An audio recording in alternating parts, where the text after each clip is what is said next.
don't make us who we are.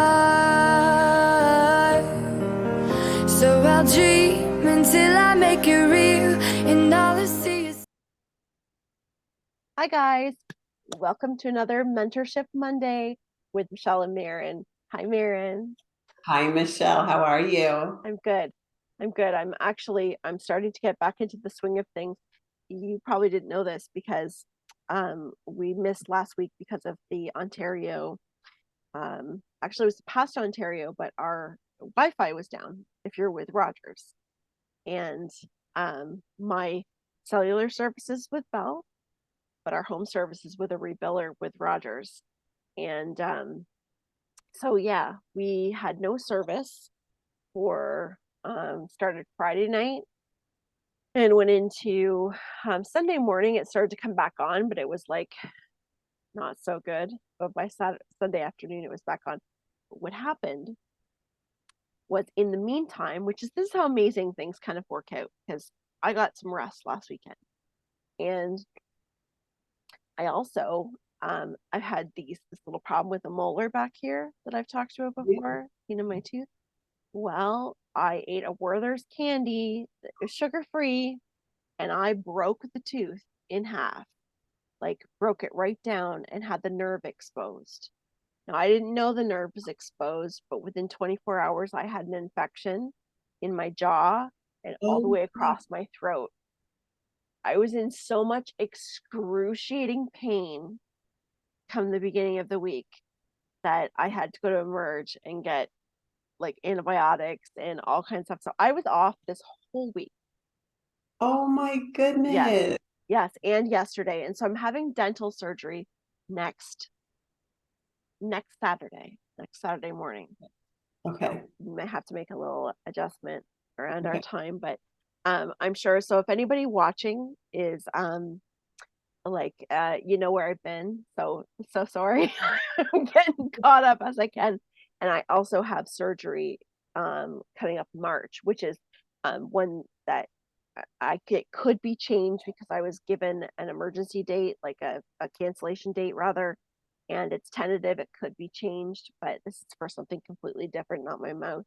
So anyway, I just want to say thank you to everybody that has had appointments or had other things with me, and I've had to move you around, and I do a lot of that with my schedule.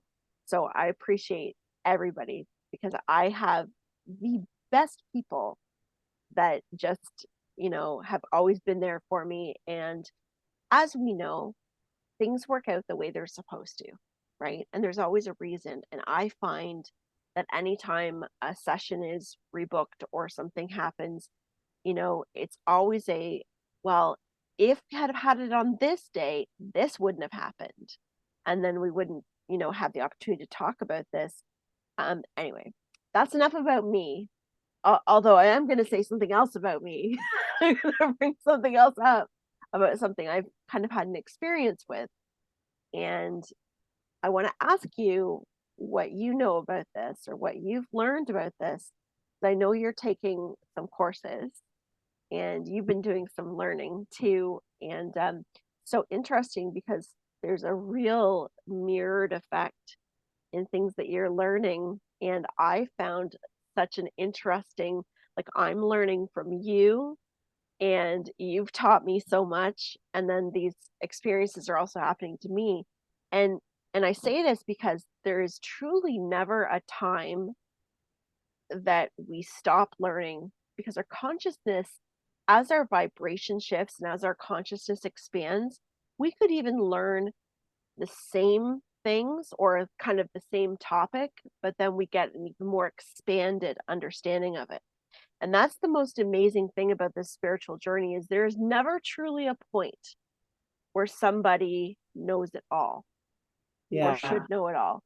And if somebody says to you that they know the answers to everything, then you want to be running as fast as you can in the other direction, because you never want to learn from somebody that is in a place of believing that they know absolutely everything, because it's impossible. It's absolutely impossible. Even spirit has said, many different spirits that I've channeled have often talked about how there are different jobs in spirit or different levels of learning, and a lot of expansion that takes place for them too. So that's the way our soul is, it grows. So which brings me to what I want to talk about. And so I think, was it last week or the week before, that I texted you and asked you like what you know about the Akashic Records? So yeah, so I have to tell you too. So I like meditated and I was like, Eric, what should we talk about today? And this was before I knew that you had to cancel because your power outage. And he was like, you're going to share your experiences.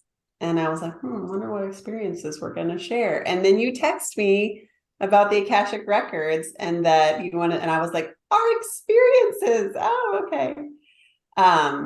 So what was your question? Sorry. Well, I wanted to know what you knew about the Akashic Records. Like, what's your understanding of it? Okay. My understanding, and I know I could have this completely wrong, but because when you text that and you said you want to talk about it, I said, oh, I'm taking a class next week about it. So, which would be next week. So I guess 2 weeks from now, Yeah. or 2 weeks from when you said that. But anyways, so my understanding is that the Akashic Records is like the records of everything that has happened, past and present.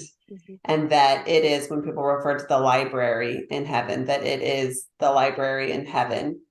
And that like everything gets recorded there, right? Like thoughts, actions, life plans, everything. Yes. I have heard that you have to like kind of enter it a different way. Like you have to ask a question or I don't know. I have heard something like that, but I don't really understand it or Well, and know. that's kind of where I was at too, because like I had the basic understanding that the Akashic Records, like you said, it has a record of everything, of every vibration. So every thought, every choice, every action, every lifetime, every dimension, every planet, it's everything. Some people have even referred to it as source itself. But I'll tell you, I had a dream. This would be several years ago now, maybe 4 or 5 years ago. I had a very vivid dream of being in, and I knew where I was, even though I'd never really been there before, that I recognized. But I was in a library, and the library, actually drew a picture of it because it was so vivid, and I wanted to remember what it looked like. And it was a very old looking library. It kind of reminded me of, the churches in England that are very dark wood, and Mhm. they've got like the big cathedral, but there's like tile floor, like Mhm. what we would see when we see the royal weddings, like that black and white tiled floor with all the design and everything.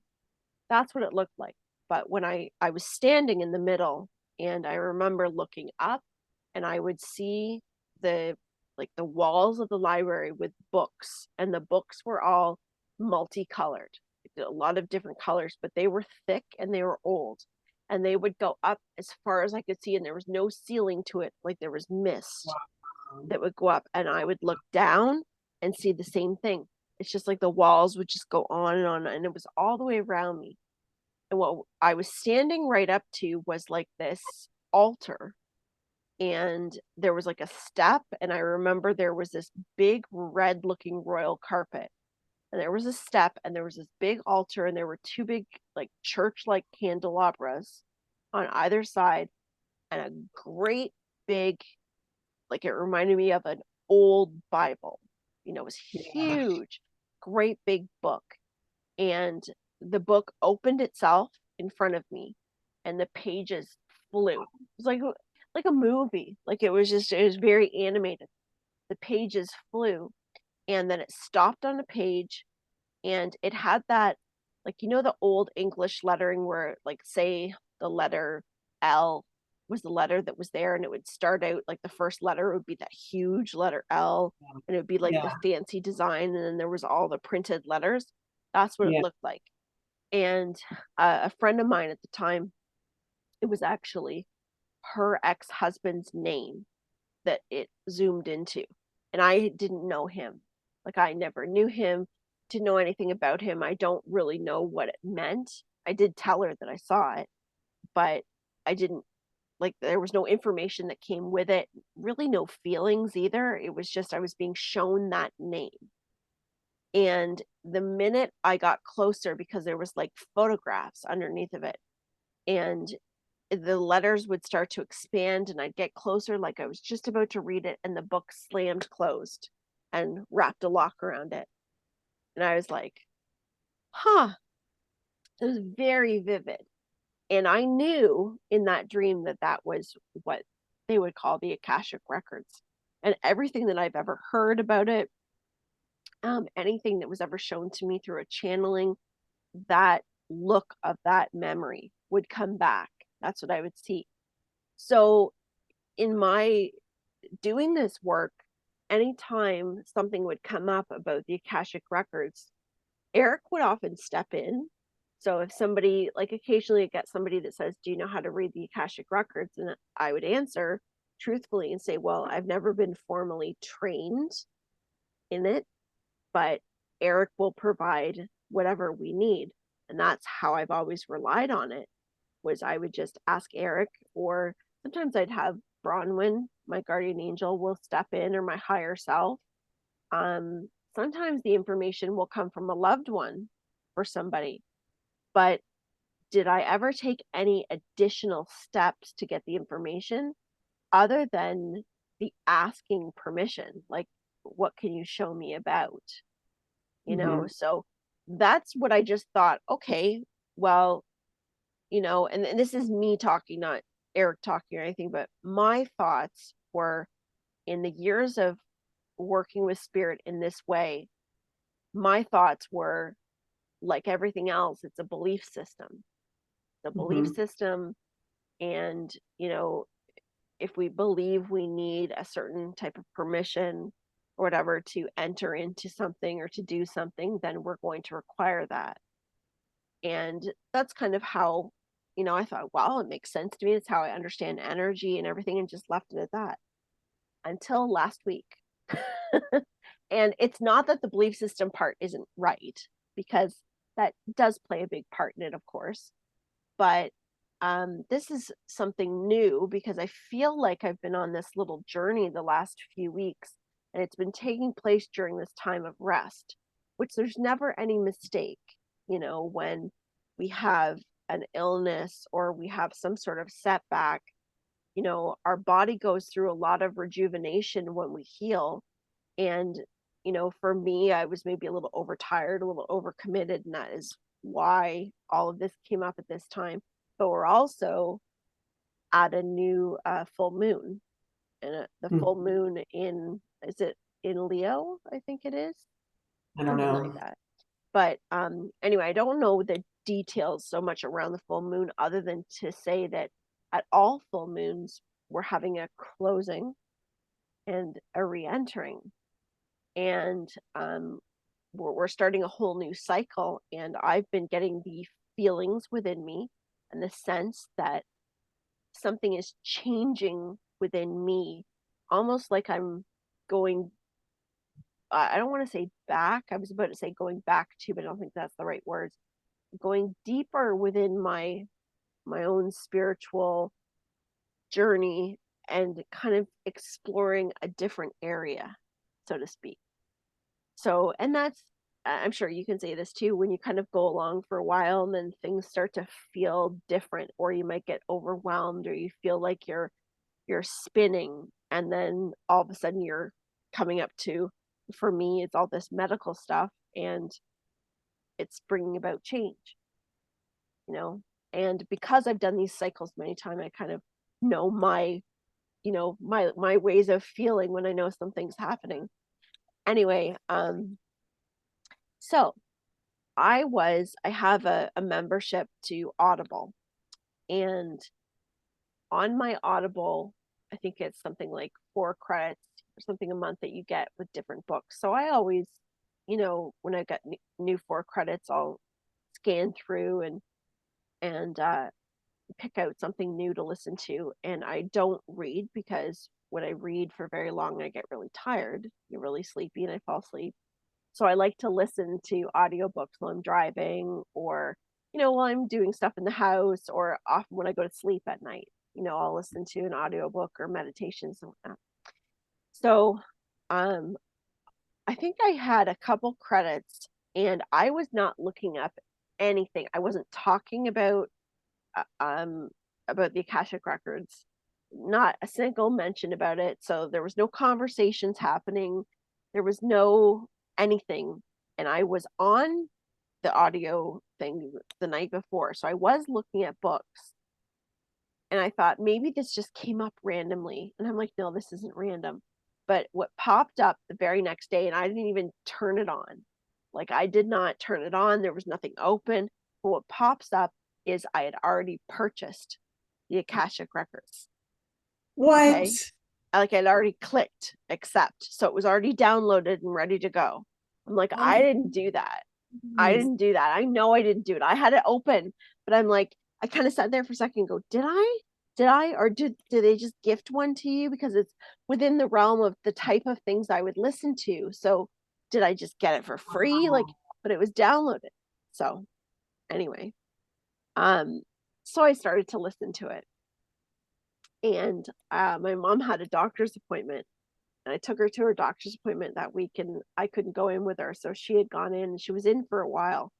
So I'm listening to this meditation and listening to all this information about the Akashic Record. And, this woman is talking, she's explaining her experience and everything. And then she starts to talk about how, if you've got this, and if this book has found you, then the Lords of the Akash would like to invite you to come in deeper and use the Akashic Records to go deeper into your journey to be able to help others and help yourself. And so I'm like, it did find me. Isn't that interesting? Like, I'm completely intrigued by this point. To make a long story short, I did the meditation so the next day or next 2 days, I was in the bathtub. And so I put it on in the bathtub, and always talked about the bath being a very clear, or the shower, very clear place for communication for me anytime. And so I put it on, and I was listening to the meditation, and then this woman takes you into, for her, now she says that there's a few different processes that are taught. And remember, when I'm saying this, and I keep this in mind, this is a way that somebody was taught, and she was taught this through somebody else that taught her this method, right? So I did ask this, and I asked this of Eric, do I need permission of the Lords of the Akash to do this? Like, is that my mind feeling that I need that? Or like really looking for, because it was conflicting a little bit with my beliefs or how I was feeling about things. And I said, do I need permission from them? Or is it that is it really giving me permission to do this? Like, what's happening here? And what Eric says is, he says, like anything else, we don't have to have a certificate to do anything. You really don't. But the thing is that there are people that know things through experience, and they're able to bring through information that will help you expand your knowledge to be able to allow in a higher vibration, or a more expanded energy into your practice, or into, for yourself or for others. Now, this woman also brought up a lot of rules. So things like, you never read the Akashic Record for anyone under 18 years old. Now, she was very strict about that. And I had to really check with that too, because although I don't read for children per se, I do speak to children, but often it's with a parent who might be having some challenges with their like how they're experiencing energy, or they might be having some paranormal type experiences happening in their home or something like that. So I suppose it has to do with what's the circumstance. Why would I be speaking to somebody that was younger?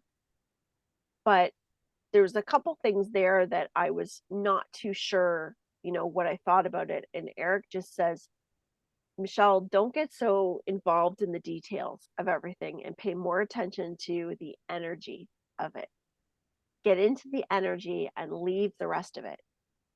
So I'm like, okay, I was making too big of a deal out of it. So I did.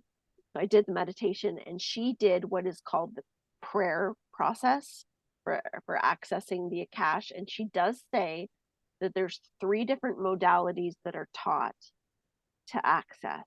Now, she didn't talk about the other 2. She said the prayer process was the way that she liked to do it. She says it is more like you're calling on God. You're calling on, like, it has more of a Christian type energy to it. And she says it's not. She goes, none of this is about religion, but that's just how the feel of that is. And so, but she says, it's not a belief based thing, it's energy. And that's what you're connecting to. But she did keep talking about these lords of the Akash. And so, what I'll share with you is while I'm in this meditation, I've got 3 light beings that are standing in front of me that I can see that are welcoming me into the Akashic Records. And they show me the book and they open the book. And then I can hear her speaking through this meditation as this is happening. And she says that often we'll have different guides, or we'll have, say, an ascended master that might step in to give us information about the Akashic Records, depending on what it is that we're looking for. When it's a loved one, it tends to be a loved one that we knew in our lifetime, but may have not had any like real emotional connection with. So it could be a relative that we didn't know very well, but we still cared about, but we weren't super close to.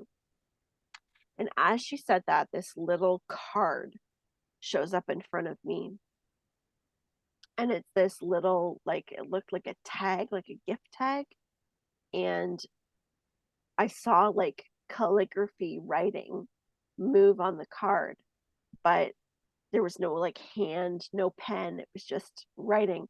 And it wrote Peterson on the card. And I'm like, Peterson, what's that? And right away I hear one of my aunt's name, my Aunt Ruby, who I adored, but I wasn't extremely close with her. She was my father's aunt, my grandmother's sister, and my grandmother was killed in a car accident. It was on Valentine's Day when my dad was 16 years old. So I never knew really that side of the family very well. And she would be, say, the closest connection I had to my grandmother as far as a female, on that side of the family went. But anyway, I was really happy to see her. So she let me know that she was one of my guides for the Akashic Records and that she would be assisting me with that. So anyway, that meditation had completed. But I've done a little more studying with it. And I haven't gone into a deep meditation as I did in that day. But a little more information has come forward. Now, the one thing that she did say in this was that I wasn't to use this method on any clients for 30 days. That for 30 days, I can practice with it with somebody. And so I said to Eric, I think I'm going to honor that and see, because now here's the thing too. Something she brought up in this, she said, what is the difference between pulling information from past lives? Like in the same way that I do when I ask Eric, when somebody has a session and they say, Michelle, can you tell me about a past life? Or can you tell me a lifetime that's most connected to this lifetime, which is a question I get almost regularly. And what's the difference? Well, the difference may be the intensity of it. It may be, like she said, if you're intuitively or you're, say, channeling some information, you may not be going necessarily into it as in depth. And that's what I felt in the meditation. The energy felt a little different. Now, I was also looking for myself.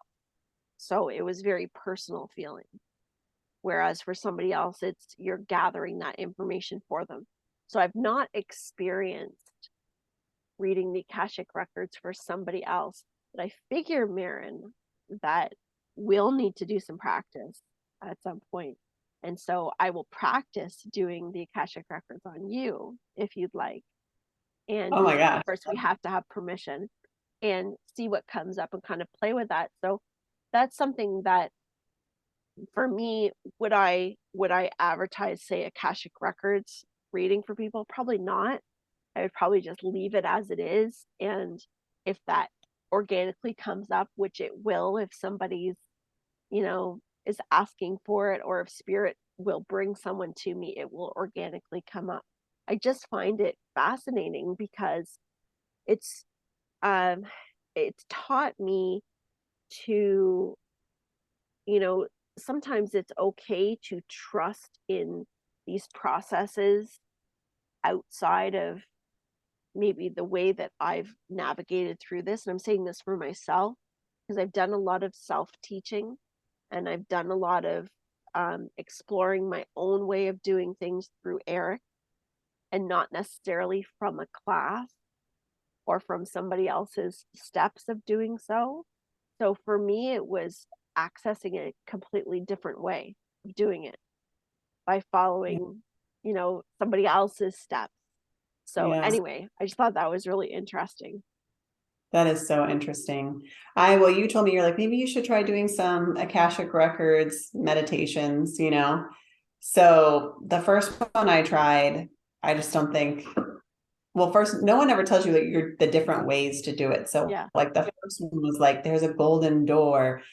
And I don't know, maybe this happens to you sometimes in meditations, but I'm like, oh, there's a golden door. Okay, great. I'm opening it. I'm inside. And then she's like, look at the color of the door. And I'm like, oh, got to go back to the outside of the door. Got to really take in the door. And then we open the door and we kind of sit there for a minute and then we see what's on the, it went a little slow for me. So like, I didn't really get anything, but I did see two people. And they were not, because you said that you had been contacted by the Lords of the Akashic. And so I was like, these people do not look like the Lords of the Akashic. They look like regular people. Yeah. So but I didn't know them. And that may have been how they showed themselves to you, right? Yeah. So I think they're going to show themselves in whatever way. Yes. But then I did it again. And I got a lady that definitely was like more my speed, and I felt like I could keep up with her. And she was like, and now you'll see a book. And it's funny that you said yours was like on the pedestal or the podium, whatever, because she's like, now you'll see a book. And I saw a book on a podium. So that must be oh wow. Yeah. the book. I don't know. But I saw the same two people again. And so I felt a little bit more confident about the people. It's like, okay, they must be here for a reason or be helping me for a reason.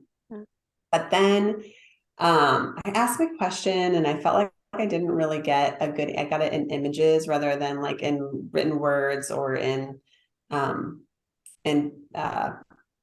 writing, like you said, written words or auditory. So I don't know if I like felt good about my image. But then what was so interesting is as the meditation was closing up, this girl, when you mentioned the tag, I was like, this woman, different from the other two, this woman came up to me and wrote something on a piece of paper and rolled it up and shoved it into like it was kind of coming at me like this. So I don't know what she put it into, but I was like, oh, I wonder if that's the answer to my question. I wonder when I'll ever discover wherever that little scroll is hidden. But isn't that interesting? That is very interesting. That's very interesting. So, what's really, as you're saying this to me too, because I just said to Erica, is like, so really there's no difference in how we access the Akashic records. And he says, no, it's not, because like everything else, we're going to have things that are very common, because it is a collective location, if we want to call it a location, but it is a collective consciousness. The Akash is a consciousness, he says. So we're accessing a consciousness. Now, to access any consciousness, he says, it depends on what your vibration is, depending on how, or we'll say what information comes out or what we can access, because, and it's important, I think, to mention, like, I don't mean vibration as in, you know, you must be this high, like, now I'm always careful in how I say that, because I don't want people to ever attach vibration to better than, because it's just, vibration means, to me, in your heart space, what is your intention, is what I mean in this way. So when you're clear with your intention and you go in, Eric says that part of us sharing this is showing different ways that we accessed the same thing. And he's also saying that he wants me to talk about the lady, what she said to open the Akashic Records, which was doing this pillar of light meditation, which is something I'm sure you've done before, which is standing in the pillar of light, opening up your crown, letting the energy flood through your body, connect into the earth, and then allowing the energy to come up from the earth and completely cleanse you and open up back to the light. So you're standing in this clear pillar of light, and then you envision the door. You envision the opening to the Akashic Records. And then you say, and the door is open now. And you say it 3 times. And the door is open now, and the door is open now, and the door is open now. Now, the prayer part of it, what she was saying is, and this is not verbatim, but something along the lines of, I open the Akashic Records for, and so if it were for myself, then I would be saying Michelle Lynn Gray, and then I ask for your name, so we would say your full name, and it's whatever your name is now, whatever your legal name, so not your maiden name, but your married legal name or your certified legal name is right today. And what she explained about that was that that's vibration as well, because going into the truth of our current vibration, because we're entering a vibrational gate that is connected to the whole of you. And so then when we go in deeper, there's all your lifetimes and absolutely everything you've ever done. The other thing I asked, which I'm going to mention, Eric's kind of laughing at this, because I said, so does that mean that I can go in and get absolutely anything that I want to see about me? Like every life, and he just laughs and he says, like, that's asking for a lot, Michelle. But he said that if it really doesn't have purpose, so it's not necessarily, and this is that part that I guess is just part of what we experience here on earth, is that if it really doesn't have purpose to us knowing, if it's something that is there to please our ego, that we want to know something, then the value of the vibration changes. So then we're going after something for a slightly different intention or different reason. And so that's not as easy to gather, because then that's like pulling really hard on something. So that's the same as when you're doing a reading. If someone's doing a reading and it's like, oh, I really want evidence for this person to show them that their loved one is here. But if, and I'm not saying this is consciously, but if a person were subconsciously or just being like, oh, I really need to hear the right thing, I have to hear this because that's what's going to make me feel good about myself, right? Then even though that's kind of, it's innocent, you're not really doing that, you wouldn't think that's my ego, you're doing it because you want to show that this is real and you want to feel better because your validation is coming from the person you're sitting with. If you're doing it for that reason, it's so hard. It just clams up the energy and makes it really hard. But when you know that whatever comes is the right thing and you don't judge what it is that comes out and you just let it go, then the energy opens right up. And that's why sometimes through readings, once you start to open up and kind of move that stress out of the way, then it's much easier.